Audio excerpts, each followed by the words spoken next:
clase del día de hoy, 5 de octubre del 2023. Entonces, vamos a continuar donde nos quedamos el día martes. Empezamos la unidad número 4, ¿verdad? Con el tema de relaciones y funciones. Entonces, recordando un poquito, pues dijimos que pues vamos a trabajar el concepto de funciones, ¿verdad? Pero más enfocado en la relación que se establece entre dos conjuntos, ¿verdad? Desde ese punto de vista estamos trabajando funciones. El tema de funciones es muy amplio, hay muchas propiedades y podemos clasificarlas y analizarlas de muchas formas, pero a nosotros nos interesa estudiarlas desde el punto de vista de las relaciones, ¿verdad? Entre dos conjuntos. Entonces, les había quedado como ejercicio para que lo hicieran ustedes, determinar cuál de las siguientes relaciones son funciones, indicar cuál es el conjunto dominio, el codominio y el rango. El objetivo pues es identificar pues todas estas, los conjuntos, digamos, que intervienen en una función, sus propiedades, ¿verdad? Sus partes, podríamos decir, y también afianzar en qué momento decimos que es una relación y en qué momento, pues, una relación puede ser una función, ¿verdad? Entonces, tenemos estas dos relaciones, ¿sí? Relaciones porque no sabemos todavía si son funciones y pues vamos a establecer entonces si son funciones o no. Para el primer diagrama sagital, el que está aquí del lado izquierdo, nos dice que hay una relación aquí f de x tal que x es igual a x más uno. Entonces, vamos a establecer si esta relación es o no es una función, ¿verdad? Para eso, entonces, vamos a relacionar ahí ambos conjuntos y vamos a ver si es o no es una relación. Entonces, dice que cada elemento de X del conjunto dominio, cada elemento del dominio, se le suma uno, ¿verdad? Porque la regla aquí nos dice que es X más uno. Entonces, vamos con todos los elementos de X y vemos que menos 2 más uno es menos uno. Y vamos a determinar si en el conjunto del codominio existe alguna correspondencia. Menos 2 más uno es menos uno. Por lo tanto, aquí vemos de que sí hay una correspondencia en el conjunto del codominio. Entonces, vamos a trazar la flecha, ¿verdad? Para establecer esa relación entre ambos elementos y vamos con el siguiente elemento en X. Menos uno más uno es cero, así que sí hay correspondencia. Siguiente, cero más uno es uno, hay correspondencia. Uno más uno es 2, hay correspondencia. 2 más uno es 3, hay correspondencia. Y 3 más uno es igual a 4, hay correspondencia también. Por lo tanto, les pregunto yo a ustedes, ¿esta relación es una función, sí o no?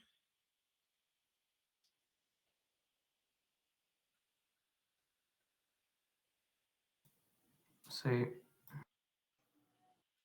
Sí es una función, sí, ¿verdad? ¿Cumple las características de una función? Sí.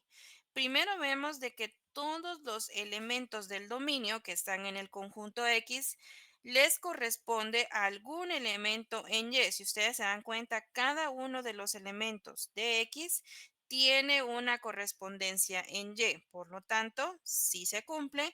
Y lo segundo es que cada elemento en X es imagen o es preimagen de solamente un elemento en Y, ¿verdad? Entonces se cumplen ambas características y podemos decir que esta sí es una función.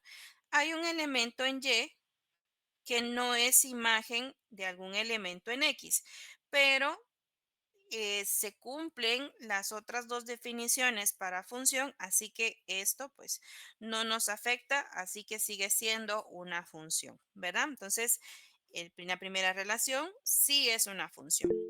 Ahora, los elementos del dominio, los elementos de X, pues son -2, -1, 0, 1, 2 y 3.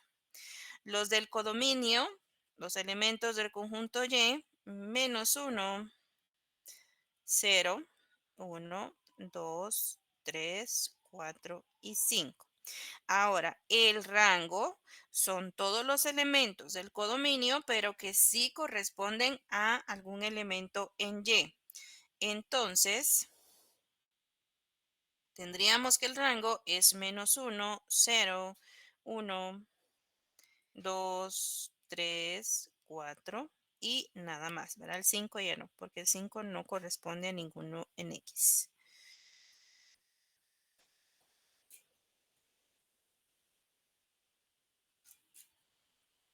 Bien, vamos con el segundo. Tenemos entonces la otra relación y esta está dada por f de x es igual a x al cubo. Entonces vamos a ver, vamos a establecer entonces la relación entre los elementos de x y tenemos entonces x al cubo es -2, el primer elemento es -2, al cubo sería -2 por -2 es 4, por -2 es -8. Entonces sí hay un elemento que corresponde en y. -1 al cubo es -1 por -1, 1 por -1, -1. Entonces, si hay correspondencia, 0, 1 al cubo es 1, 2 al cubo es 8, 2 por 2, 4 por 2, 8.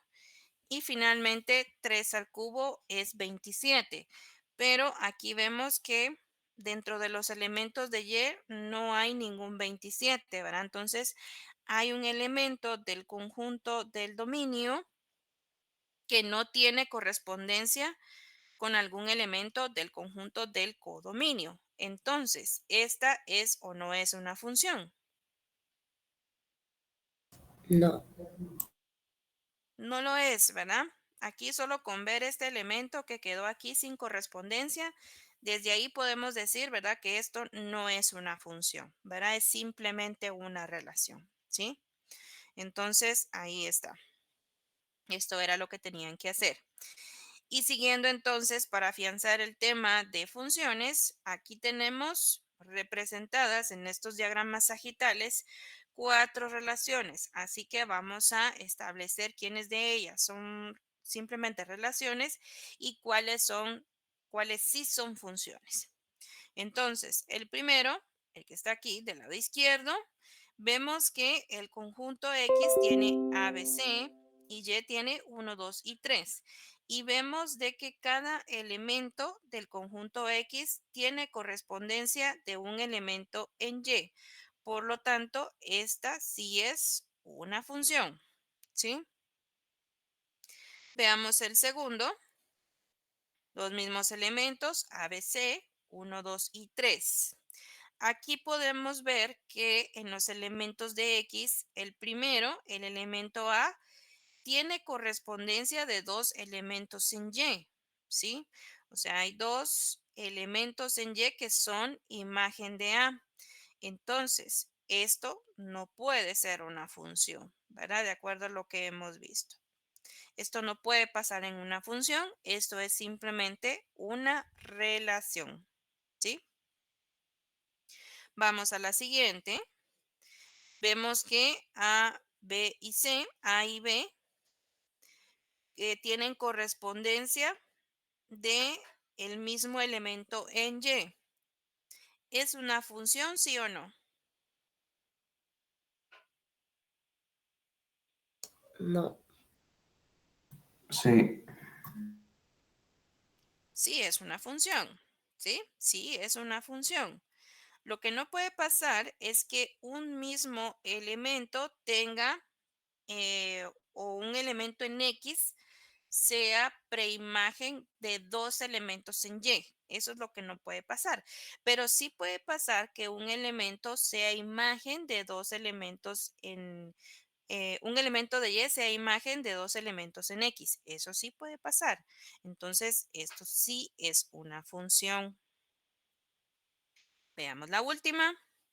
Vemos aquí que A tiene correspondencia con uno, B tiene correspondencia con 2 y C tiene correspondencia con 2. Entonces pasa lo mismo que aquí, ¿verdad? Eh, Aunque 2 es imagen de dos elementos en X, pues esto sí es una función, ¿verdad?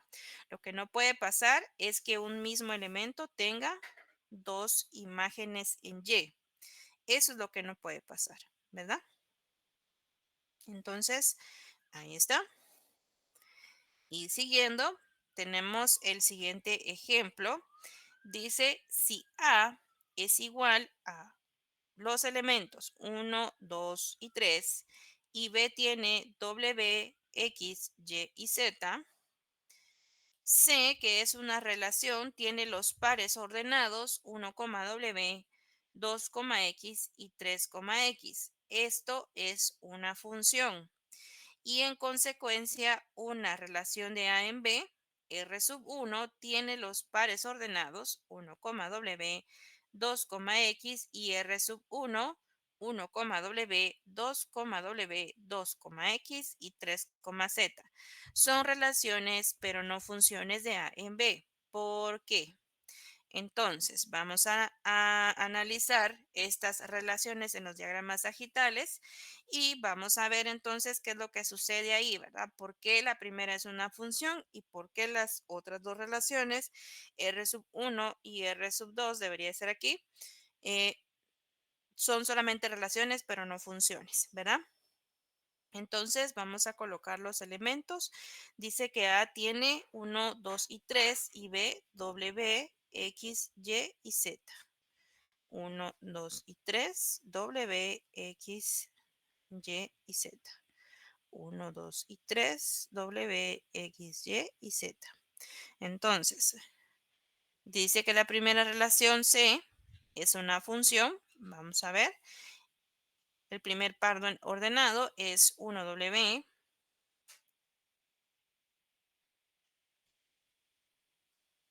Después 2, X, 3, X.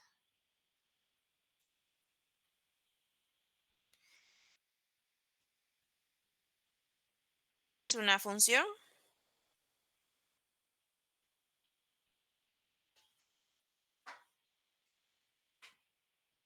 Sí, Sí, ¿verdad? Sí, es una función. Sí, es una función. Vemos ahí que todos los elementos de A del dominio tienen o son preimagen de algún elemento de B, del codominio. Entonces, y también que vemos que aparecen una vez nada más como preimagen de algún elemento en B. Entonces, sí se cumple, es una función.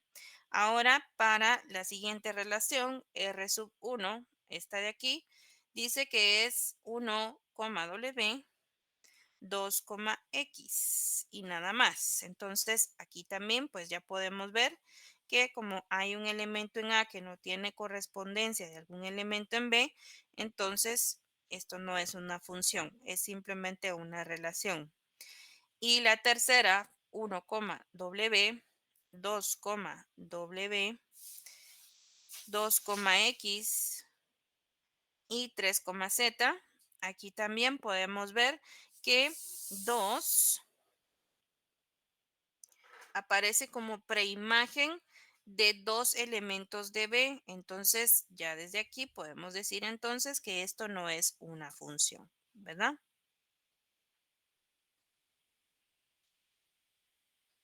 Entonces, esto para afianzar lo que definimos entonces como relación y como función, ¿verdad? Ahora vamos a, ¿hay alguna duda hasta el momento, jóvenes?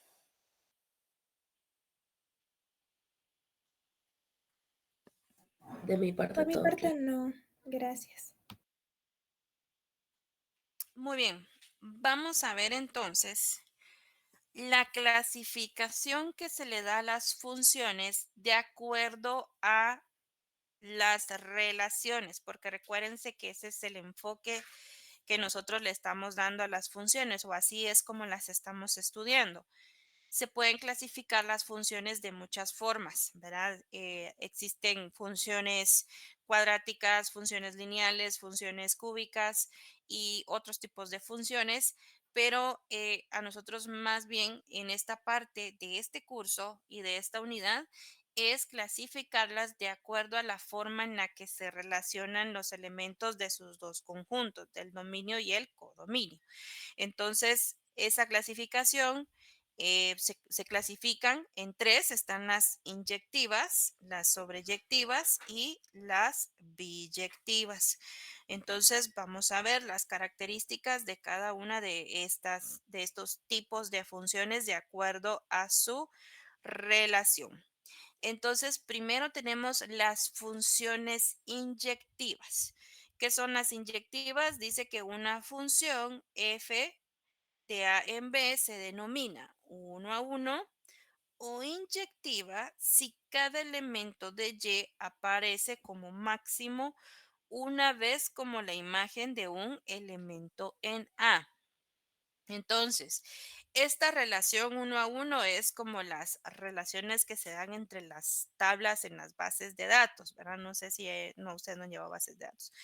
Pero bueno, la relación uno a uno se da cuando cada elemento de Y aparece máximo una vez como la imagen de un elemento en A o X en este caso, ¿verdad? X debería ser, ¿sí?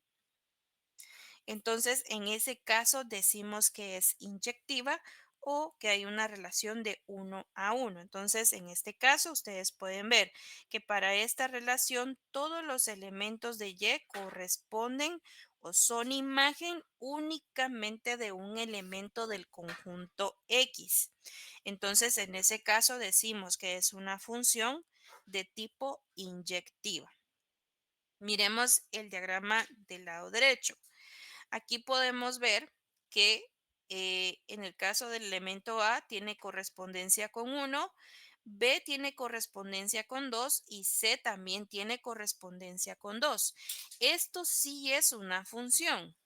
¿Es una función? Por supuesto que sí, pero no es inyectiva, porque vemos que 2 es imagen de dos elementos distintos del conjunto dominio, ¿verdad? Porque corresponde a B y corresponde a C. Entonces, en ese caso, no podemos decir que es inyectiva, ¿sí? Entonces, a cada elemento del conjunto del codominio le corresponde como máximo a un elemento del conjunto del dominio para decir que es inyectiva, ¿sí? Gráficamente, ¿cómo podemos identificar el tipo de función según su relación? Pues vamos a ver estas dos gráficas, ¿sí? Aquí tenemos dos tipos de funciones. La primera es una función lineal y la segunda es una función cuadrática. Entonces, para la función f de x es igual a m por x más b, pues se produce ahí una recta, ¿verdad? Según lo que ustedes pueden observar. Entonces, esta función es inyectiva. ¿Por qué? Porque si yo trazo una línea recta en el plano cartesiano, nos vamos a dar cuenta de que la función se corta únicamente una vez. En cualquier parte del plano que yo trace esa línea, la función solamente se va a cortar una vez. Como vemos aquí, por ejemplo, aquí se trazó esta línea en el plano cartesiano y vemos que la función únicamente se corta una vez y esto se cumple para cualquier línea recta que yo trace sobre el plano cartesiano, ¿sí? ¿Qué quiere decir esto? Que entonces sí, efectivamente, cada punto de la recta existe únicamente una vez, digamos, ¿verdad? Entonces, porque para un elemento en X hay un único elemento en Y que le corresponde, ¿verdad? Ahora vamos a esta función f de x es igual a x al cuadrado. Esta es una función cuadrática y gráficamente pues se produce una parábola, ¿sí? Entonces, ¿qué pasa si trazamos una línea recta sobre esta parábola?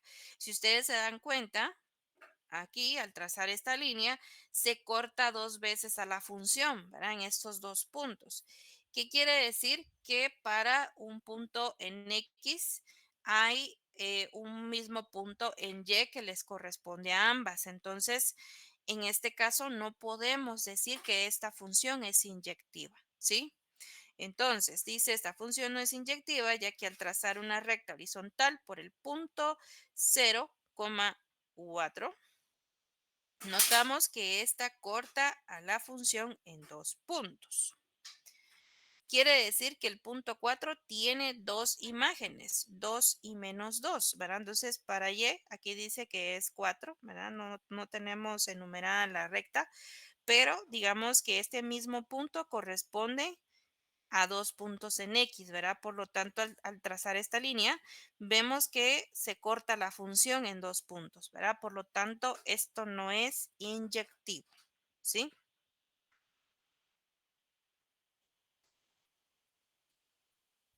Ahora vamos a las funciones sobreyectivas. Cuando decimos que una función es sobreyectiva, dice una función f de a en b es sobre o sobreyectiva si f de a es igual a b. Es decir, si para todo elemento que pertenece al conjunto B existe al menos un elemento A que pertenece al conjunto A con f de A igual a B. Entonces, eh, dicho en palabras más sencillas, no puede existir un elemento en el conjunto del codominio que no corresponda a alguno en el conjunto del dominio, como vemos en este caso. Si ustedes se dan cuenta, cada elemento del codominio, todos, absolutamente todos, son imagen de alguno en el dominio, ¿verdad? O en X, ¿sí? Todos. Entonces, en ese caso decimos que es sobreyectiva.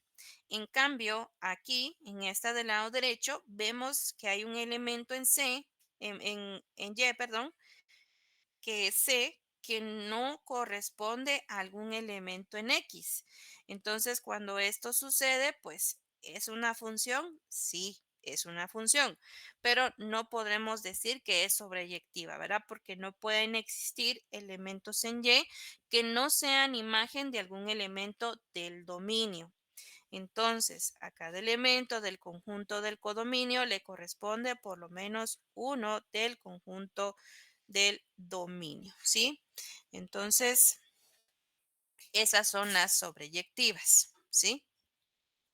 Veamos gráficamente cómo identificamos si una función es sobreyectiva. Vemos aquí, para la función f de x es igual a x al cubo. Esta es una función cúbica. Y la gráfica que se produce, pues es esta. No sé qué nombre tiene, pero ahí vemos la forma, ¿verdad? Entonces, dice que es sobreyectiva porque pues podemos trazar una recta horizontal en cualquiera de los ejes que siempre vamos a cortar a la función, ¿sí? Es decir, aquí en el ejemplo nosotros vemos que hay una línea recta, ¿verdad? Esta que está aquí. Corta la función. Yo puedo trazar otra aquí arriba, cortamos a la función. Puedo trazar otra aquí abajo, cortamos a la función. Entonces, en cualquier eje en el que yo trace una línea recta, voy a cortar a la función. ¿Verdad? Esa es una función sobreyectiva. A diferencia de la otra función, f de x cuadrado, que es cuadrática, vemos que pues la parábola se traza en los dos ejes superiores, pero no hay la función, digamos, no la podemos ver sobre los ejes inferiores o los cuadrantes inferiores del plano cartesiano. Entonces, si yo trazo una recta aquí en los dos cuadrantes de arriba, pues sí, ¿verdad? Voy a tocar a la función. Pero ¿qué pasa si yo trazo una recta en los cuadrantes de abajo? Nunca llego a tocar esa función, ¿verdad? Entonces, en este caso, esta función no es sobreyectiva, ¿sí?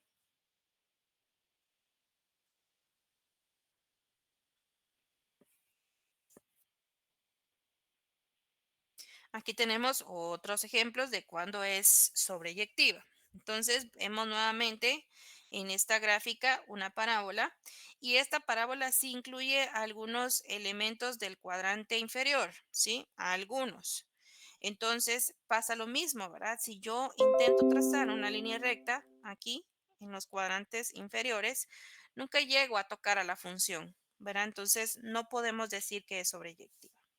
En este caso, esta lineal, ¿sí? Pues sí, ¿verdad? Aquí sí, trazo una línea recta, toco la función. Otra línea recta, toco la función. Siempre que yo trace cualquier línea recta que yo trace sobre el plano, voy a cortar a la función. Entonces, sí es sobreyectiva, ¿sí? Veamos esta otra. Esta función es sobreyectiva. Sí, esta función es f de x es igual a x al cubo menos 4x cuadrado. Entonces aquí también se produce pues esta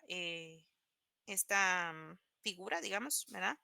Pero si ustedes se dan cuenta, pues en este caso, pues siempre llego a tocar a la función también, ¿verdad? No importa en dónde tracemos una recta, en qué cuadrante o en qué ejes, ¿verdad? Siempre llegamos a cortar a la función. Entonces en este caso, pues sí, es sobreyectiva, ¿sí?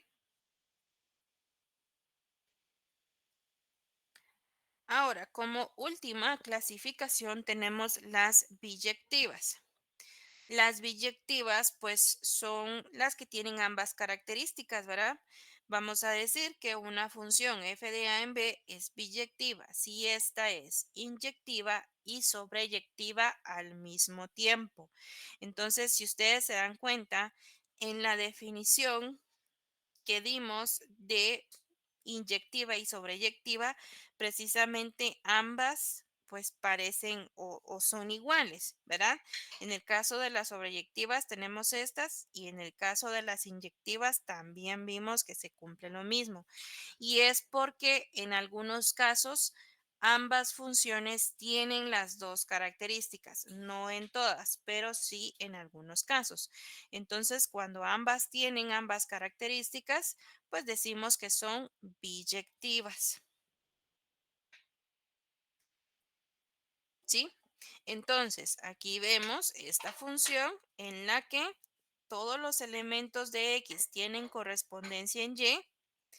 eh, y también podemos ver que todos los elementos de Y son imagen de alguno en X, ¿verdad? Entonces, como también se cumple que hay una relación uno a uno, porque todos los elementos de Y son dominio de únicamente un elemento en A, entonces tiene ambas características y son biyectivas. En cambio, para el segundo caso, vemos que como no se cumple el que es el ser sobreyectiva, porque aquí vemos que hay un elemento en Y que no es imagen de ninguno en X, entonces no puede ser biyectiva, ¿verdad? Porque por lo menos esa segunda característica no se cumple. Y también no es uno a uno, ¿verdad? Aquí vemos que no es uno a uno, entonces no es biyectiva, ¿sí? Ahora veamos en qué casos vamos a decir que es biyectiva.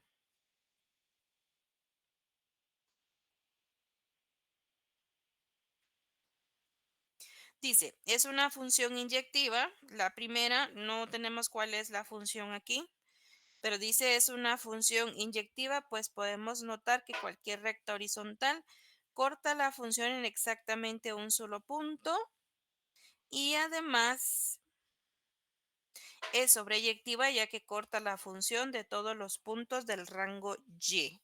Bueno, entonces tienen ambas características, ¿sí? Tienen ambas características y esta viene desde menos infinito y más infinito. Entonces tienen ambas características, ¿sí? Por lo tanto, son biyectivas. Y estas son los tres tipos de funciones de acuerdo a su relación, ¿verdad? Entre el conjunto del dominio y el codominio. Entonces, ¿ha quedado claro, jóvenes? ¿Alguna duda, alguna pregunta?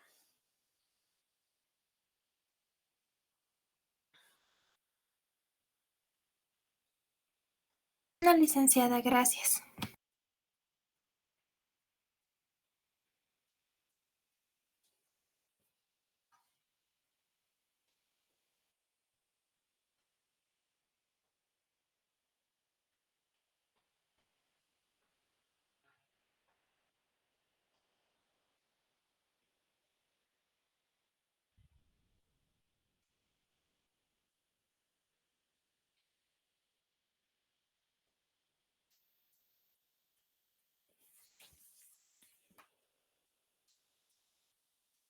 Bueno, entonces con esto, jóvenes, pues terminamos esta parte de relaciones y funciones.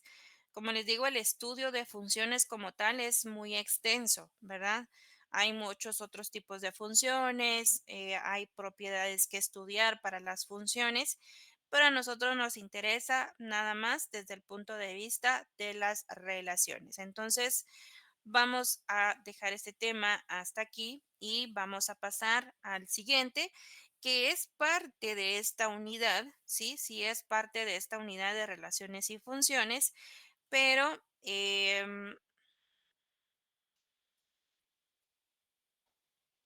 es un principio que puede ser considerado como una técnica de conteo o de hecho, pues algunas bibliografías sí lo toman en cuenta como una técnica de conteo. Pero Grimaldi, verá, el autor del libro que utilizo yo para formular el curso, sí sugiere que lo incluyamos dentro de esta unidad porque su definición surge a partir de la definición de funciones. Entonces, por eso es que está incluido, digamos, en este punto del curso, aunque sí, pues es una técnica para resolver problemas y muchos sí la consideran como una técnica de conteo. Entonces, déjenme ver, no se ve, ¿verdad?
Mm, Bueno, ahí está.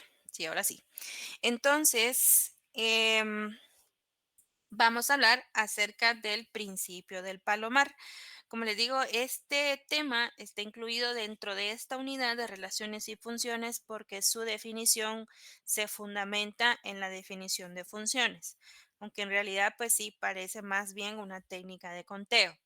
Pero bueno, entonces, ¿en qué consiste este principio del palomar? Es un principio bastante sencillo, pero que es muy útil y muy poderoso para resolver problemas. Problemas que pueden ser matemáticos, problemas de la vida real, problemas cotidianos, problemas de razonamiento lógico, podría ser, por ejemplo, o también cuando ustedes quieran resolver alguna o plantear alguna solución, por ejemplo, ¿verdad? Pueden utilizar este principio, ¿verdad? Como una técnica que pues les puede ayudar, ¿verdad? A resolver sus problemas. Entonces, ¿en qué consiste el principio del palomar?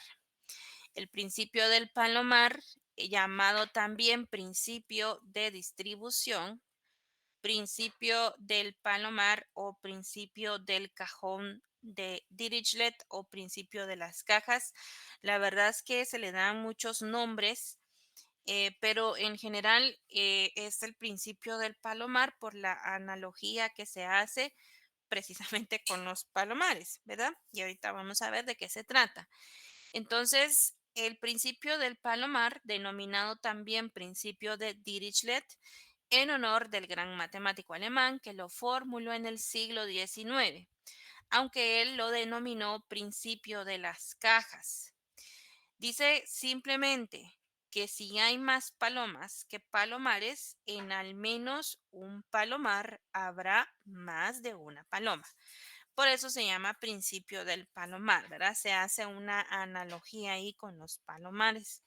Entonces, respecto de del matemático que planteó este principio, pues se llama Johann Peter Gustav Lejeune Dirichlet y él pues fue un matemático alemán y también a él se le atribuye la definición formal y moderna de una función.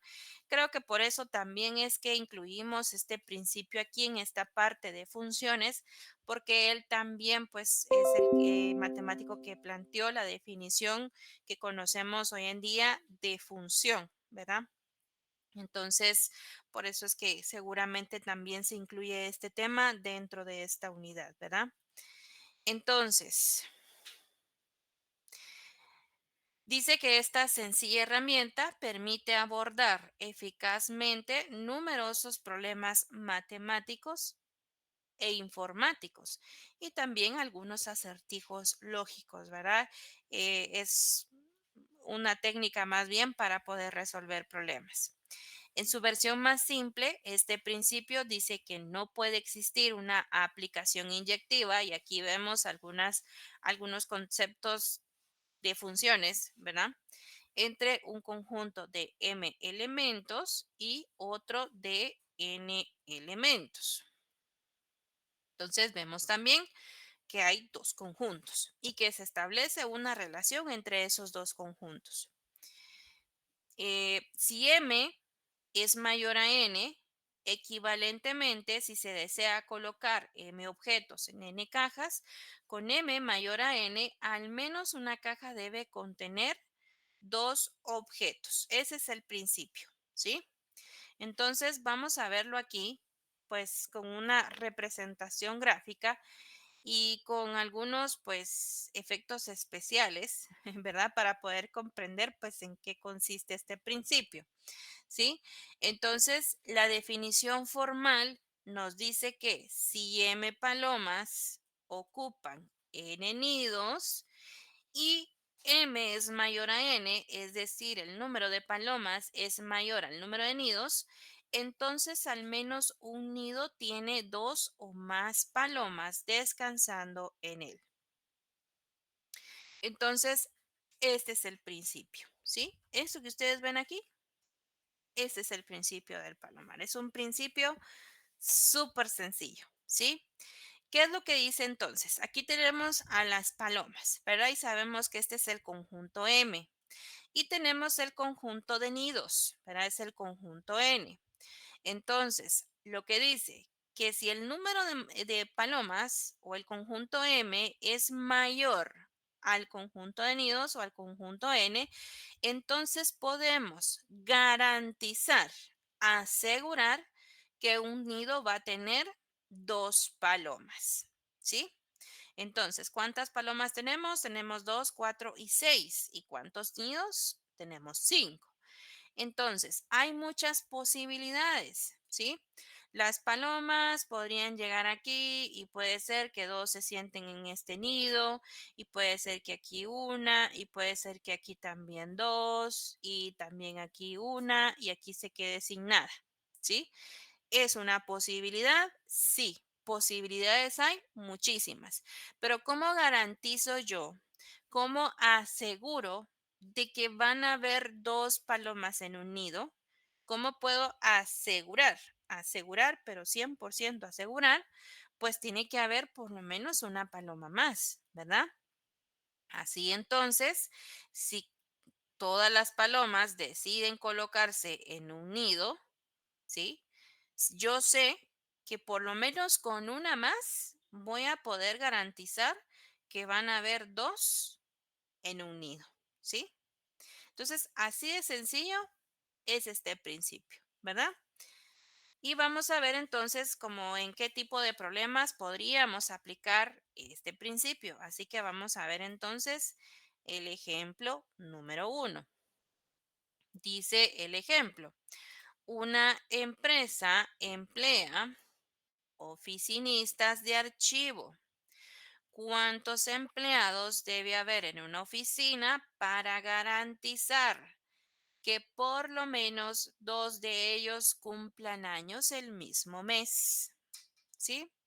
Entonces, vamos a ver qué, qué, qué deberíamos de considerar aquí, ¿verdad? Primero vamos a identificar los dos conjuntos. Está el conjunto de palomas y el conjunto de nidos. ¿Cuál creen ustedes que serían las palomas o el conjunto M?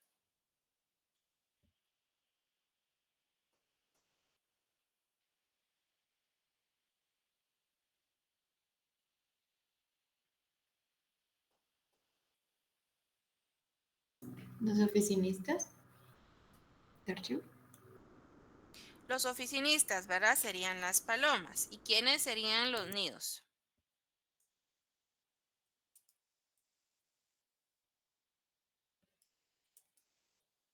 Los días del mes. No, el mes. Ah, los meses, sí, Los ok. meses, sí, pues, del mes. Los meses, ¿verdad? No los días, sino que los meses. Ok, sí, exactamente. Los oficinistas o los empleados, pues representan a las palomas y los meses, pues son los nidos. Ahora, viene la pregunta. ¿Cuántos empleados deberían de haber en la oficina para garantizar que por lo menos dos de ellos cumplan años el mismo mes?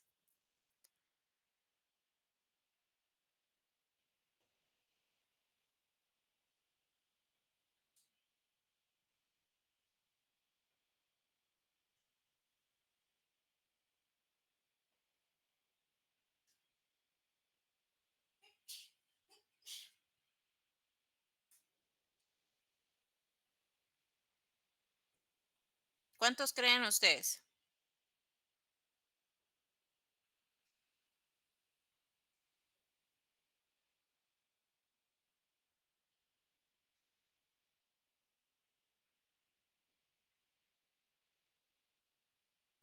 13, creo yo.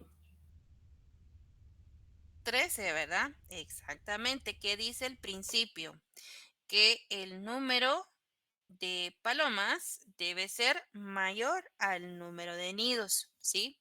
Entonces, hay muchas posibilidades, ¿sí? Puede ser que sí, con suerte, dos cumplan en enero, dos cumplan en febrero, tal vez ninguno en marzo, uno en abril, uno en mayo, y etcétera, etcétera, etcétera, ¿verdad?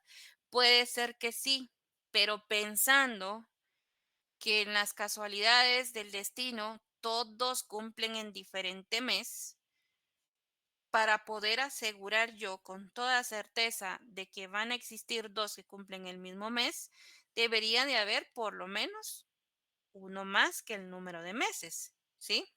¿Cuántos meses tenemos? Tenemos 12 meses. ¿Y cuántos oficinistas deberían de ser entonces? 13. Entonces, en este principio, siempre debemos pensar nosotros en las posibilidades más extremas, ¿verdad? Porque como les digo, es muy poco probable que todos cumplan en diferente mes, ¿verdad? La casualidad, digamos, y todo uno en cada mes. Es poco probable, ¿verdad? Puede ser que sí, hayan dos que cumplen en enero, dos en mayo, etcétera, etcétera. Pero siempre debemos considerar la posibilidad menos probable, ¿verdad? Lo que menos podría suceder. Porque lo que queremos es asegurar y garantizar de que sí van a existir dos personas que van a cumplir el mismo mes, ¿sí? Y entonces para esto deberían de ser por lo menos 13 oficinistas o 13 empleados, ¿sí? Entonces, vamos a ver los dos conjuntos y tenemos el conjunto M, que son los empleados o los oficinistas, ¿sí? Y tenemos entonces el empleado uno, el empleado 2, el empleado 3, el empleado 4, el empleado 5, el empleado 6, el empleado 7, el empleado 8, el empleado 9, el empleado 10, el empleado 11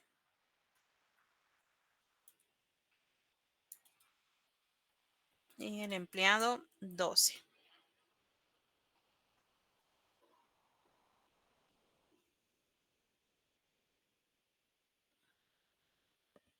¿Sí? Bueno, y sabemos entonces que pensando, ¿verdad? Que cada uno puede cumplir en todos los meses del año, pues tendrían que haber por lo menos 12 para que por lo menos uno cumpla en cada mes del año, ¿verdad? ¿Cuáles son los meses del año? Tenemos enero, febrero, marzo, abril, mayo, junio, julio, agosto, septiembre, octubre, noviembre y diciembre, ¿sí? Entonces, si nosotros establecemos una relación entre el conjunto de oficinistas y el conjunto de meses, vemos que se produce una relación de tipo inyectiva, ¿verdad? Porque para cada empleado hay un mes en donde va a cumplir años, ¿verdad? Pero bueno, si se da esta relación de tipo inyectiva aquí, entonces no podemos garantizar que van a existir dos personas que cumplan años el mismo mes, ¿sí? Garantizarlo, ¿verdad? Porque eso es lo que queremos. Puede ser que sí hayan dos personas que cumplan el mismo mes, pero nosotros con este principio lo que queremos es asegurar y con toda certeza poder decir de que sí van a existir dos personas que cumplen años el mismo mes. Entonces, pensando que 12 personas podrían cumplir años en un mes diferente, pues establecemos esta relación que es de tipo inyectiva, ¿sí?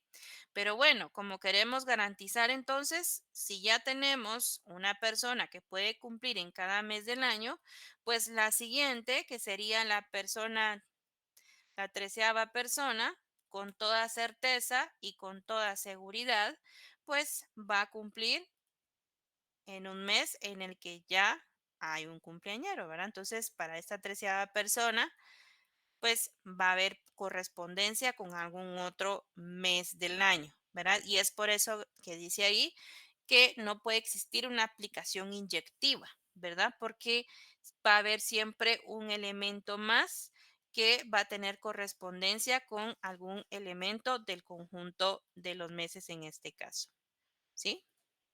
Permítame un segundo, por favor.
Bien, disculpen. Entonces, ¿ha quedado claro, jóvenes, en qué consiste este principio?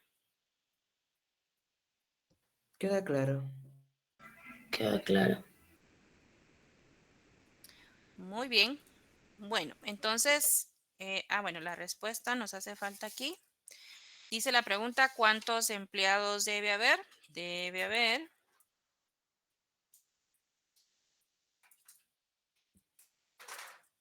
por lo menos 13 empleados.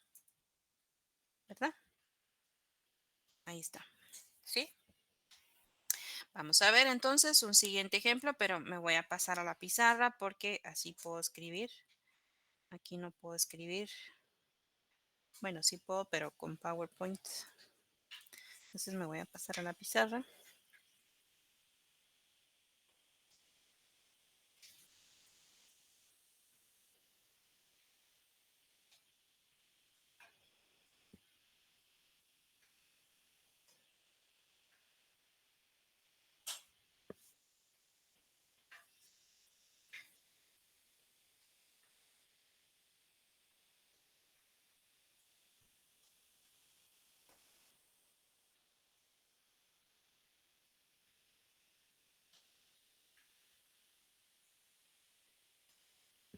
Bien, entonces el ejemplo número 2 dice: Juan regresa de la lavandería con 12 pares de calcetines. Cada par es de distinto color en una bolsa. Al sacarlos aleatoriamente, ¿cuántos tiene que sacar para obtener un par? Entonces, lo primero pues es identificar los dos conjuntos, ¿verdad? El conjunto M y el conjunto N. ¿Cuál creen ustedes que sería el conjunto M o el conjunto de las palomas? Los calcetines. Los calcetines, muy bien. ¿Y cuál sería el conjunto N? Los tipos. Los tipos, sí, muy bien, podría ser, ¿verdad? Los tipos o el color Los podría ser. colores. Ajá, sí, ¿verdad? Los colores podría ser. Dejémoslo en colores como para diferenciar cada par, ¿verdad? Entonces, ¿cuántos colores o cuántos tipos de calcetines hay?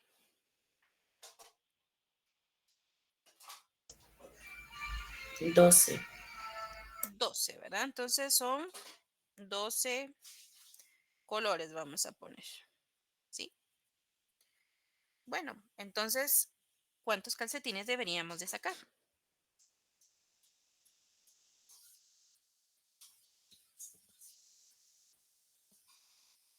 13. 13, exactamente. 13 deberíamos de sacar. ¿Por qué 13? Bueno, primero tenemos 12 pares distintos, 12 colores o 12 tipos distintos. Entonces, si ustedes traen, ¿cuántos calcetines hay en total? Pues deberían de ser 24, ¿sí? Pero ¿cuántos debería de sacar yo para garantizar que voy a sacar un par? Entonces, 2. recuerden, 13. ¿Sí? Porque imagínense ustedes que tienen muy mala suerte, ¿verdad? Entonces ustedes empiezan a sacar de su bolsa calcetín por calcetín, ¿verdad? Y empiezan a sacar. Y la mala suerte que todos los calcetines que van sacando, todos son distintos. Entonces, cuando terminen de sacar los 12 tipos o los 12 colores, con certeza en la 13ª extracción, ahí van a poder formar pues un par, ¿verdad? Del mismo color o del mismo tipo. Entonces, puede ser que sí, ¿verdad? Ustedes saquen uno y en la segunda extracción ya formaron una pareja. Puede ser, ¿sí? Puede pasar. O en la tercera, o en la cuarta, o en la quinta. Pero ¿en qué momento puedo asegurar yo de que sí voy a formar una pareja? Pues en la 13ª extracción, ¿verdad? Entonces, ¿cuántos calcetines deberíamos de sacar? 13. Y entonces se cumple el principio en el que M debe ser mayor a N. Entonces, en este caso, como hay 12 tipos o 12 colores, yo debería de tener 13 extracciones o 13 calcetines y esto es mayor a el número de tipos o al número de colores, ¿verdad? Que es 12. Entonces, ¿se cumple el principio? Sí. ¿Sí? Entonces, podemos decir entonces, se tienen que sacar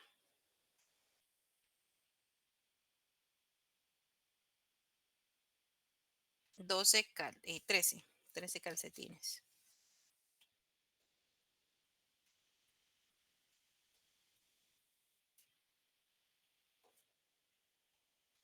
¿Sí?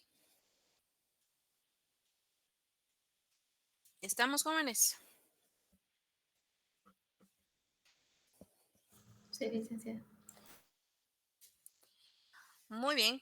Bueno, Sí, entonces nos licenciada. vamos a ir quedando por aquí, jóvenes. Vamos a terminar este tema, pues ya la próxima semana, ¿verdad?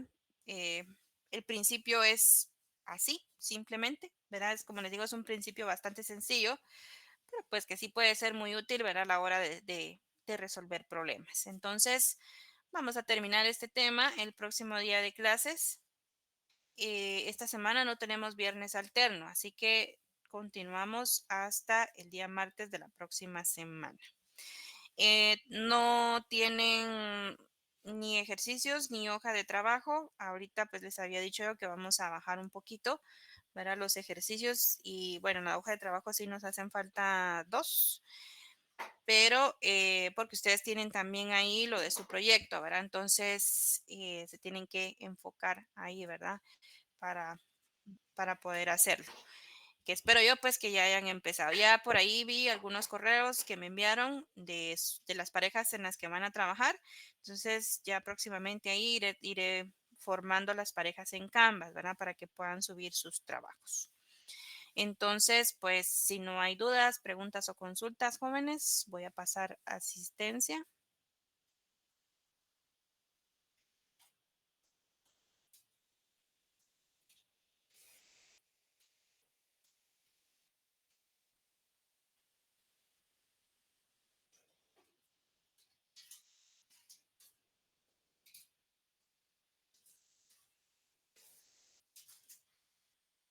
Hoy sí les voy a preguntar, por favor, para tener derecho a colocar su asistencia, me van a decir cuál es su superhéroe favorito. Maidi Aldana,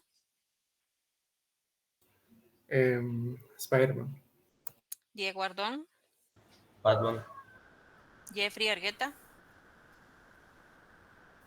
Iron Man. Stephanie Argueta, Spider-Man. Saraí Batres, Mi hermana vivía. Carla Castellanos, Erika Castro, Spider-Man. Roberto Chico, Black Panther. Eduardo Dardón, Spider-Man. Henry González, Iron Man. Christopher Hernández,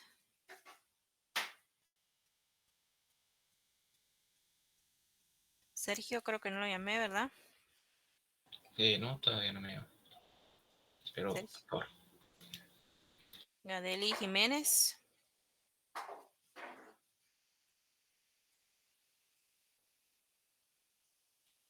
José Juárez, Spider-Man.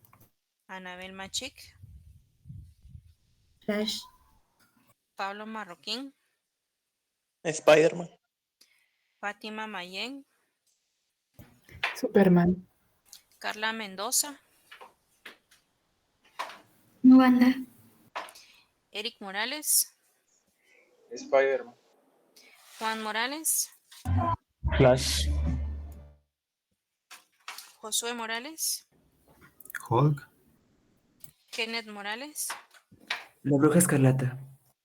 Abner Ortega,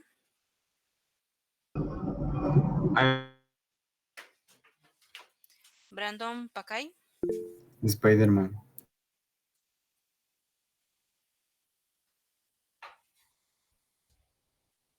Jocelyn Páez, Wanda. José Polanco, Batman. José Javier Polanco, Spider-Man. José Eduardo Portillo, Emerson Pérez, Shazam. Byron Salazar, Blue Beetle. Daniel Samayoa, Spider-Man. Fátima Santos, Mister Increíble. Rocío Teso, La Mujer Maravilla. Steve Toc, Deadpool. Y Esteban, tu Max. Flash. Muy bien. Entonces, jóvenes, pues nos quedamos aquí y continuamos la próxima semana. Pasen un feliz día. Feliz día. Licenciada.